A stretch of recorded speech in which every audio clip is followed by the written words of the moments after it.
The silent bark. They say that silence is golden. That's why I moved here. I bought this small A-frame cabin deep in the woods of Oregon to escape the noise of the city. No traffic, no sirens, no neighbors for 5 miles. Just me, the towering pine trees, and the endless blanket of white snow. And of course, there was Barney. Barney was my shadow, a 150-pound Newfoundland. If you've never seen one, imagine a bear, but made entirely of fluff and love. He was the kind of dog that would try to sit on your lap, forgetting he was the size of a human. He barely ever barked. He loved the mailman, he loved the squirrels, he even loved the vet. I used to joke that if a burglar ever broke in, Barney would probably show them where the silverware was and ask for a belly rub. We had a routine. Every evening, as the sun dipped below the tree line, painting the snow in shades of violet and blue, we would lock the heavy wooden door. I would throw a couple of logs into the fireplace, pour a glass of wine, and read. Barney would curl up on the rug at my feet, his deep, rhythmic snoring the only sound in the cabin. It was perfect. It was peaceful. I felt safe here. I thought the isolation was my friend. But I forgot one thing about isolation. When you are miles away from civilization, if something goes wrong, no one can hear you scream. It was mid-November when the blizzard hit. The weather forecast warned of a historic storm, but I didn't mind. I had firewood, I had food, and I had my best friend. But on the first night of the storm, the peace was broken, and my nightmare began. It was around 2 a.m. The wind was howling outside, rattling the window panes like invisible hands trying to get in. I was half asleep in my armchair, the book slipping from my fingers. Suddenly, the snoring stopped. I opened my eyes. Barney was no longer sleeping at my feet. He was standing in the middle of the living room.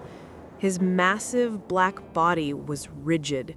Every muscle was tense.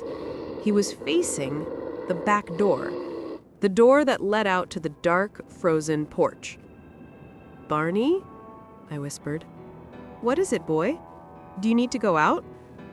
Usually when I spoke to him, his tail would thump against the floor, but tonight, nothing. He didn't even turn his head. He was fixated on the door. I sat up, feeling a strange knot form in my stomach. Barney took a step forward, then another. He moved with a strange, predatory grace I had never seen before. He stopped just inches from the wood, his nose almost touching the gap between the door and the frame. He stood there like a statue. He didn't bark. He didn't scratch. He just listened. The silence in the room was deafening, contrasting with the screaming wind outside. I got up and walked over to him. The floorboards creaked under my feet. "Barney, come here," I said, reaching for his collar. "It's just the wind, or maybe a raccoon." But when my hand touched his fur, I pulled back. He was trembling, not shivering from cold, but vibrating with tension. And then I heard it. A sound so low, I felt it more than I heard it. A deep, guttural growl rumbling in his chest.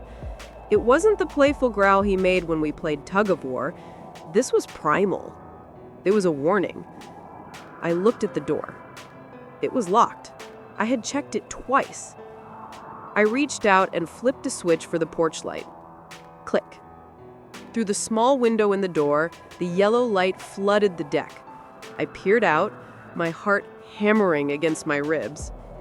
Empty. Just the old wooden swing moving violently in the wind and swirls of snow dancing in the light. "See?" I let out a breath I didn't know I was holding. "Nobody out there, you big goof. Just the storm." I dragged Barney away by his collar. He resisted at first, his claws sliding on the wood, but eventually he followed me back to the fire. But he didn't sleep that night.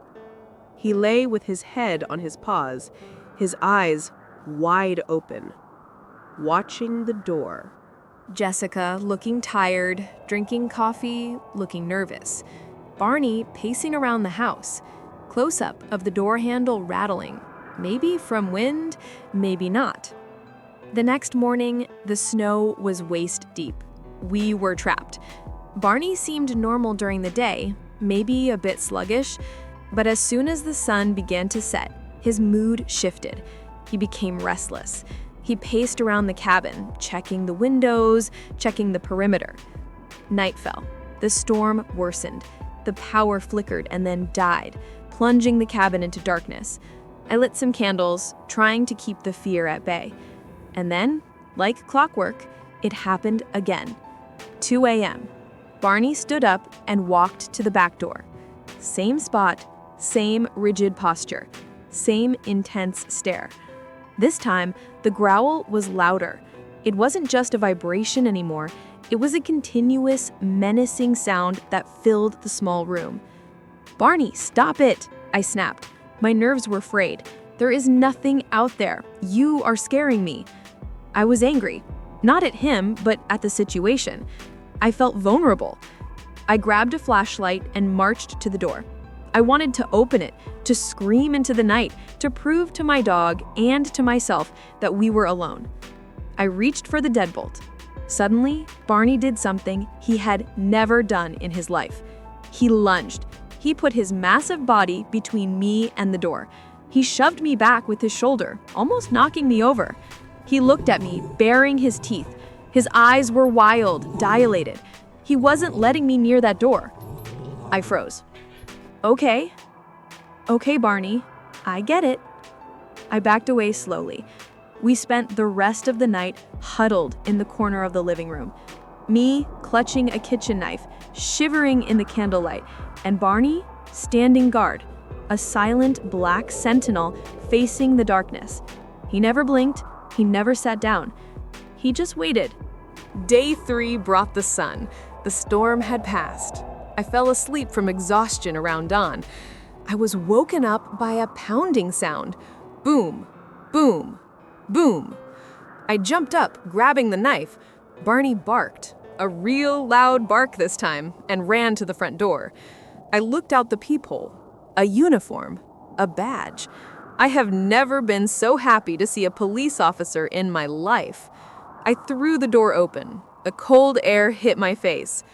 "Ma'am, are you okay?" the sheriff asked, looking at my disheveled hair and the knife in my hand. I think so," I stammered. "Is everything all right?" "We caught a man about 2 miles down the ridge," the sheriff said, pointing towards the woods. "Escaped convict. Killed 2 people in Idaho.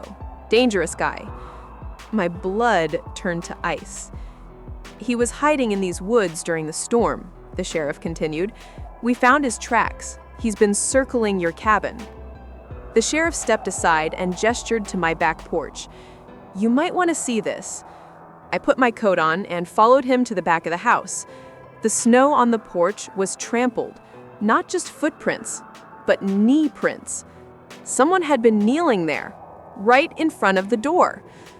"He confessed everything," the officer said grimly. "He told us he came here 3 nights in a row. He saw the fire, he saw you alone, he planned to break in." "Why didn't he?" I whispered. The air felt too thin to breathe. "The lock is old, he could have kicked it in." The sheriff turned and looked at Barney, who was sitting in the snow, catching snowflakes on his tongue. "The guy said he tried. He put his hand on the knob, but every time he got close to the wood, he heard something." "He heard a dog?" "No." He shook his head. "He didn't know it was a dog. He told us there was a demon on the other side of that door." The prisoner described a sound, a low, vibrating frequency that made his bones shake. He said he could hear the creature breathing right against the crack of the door.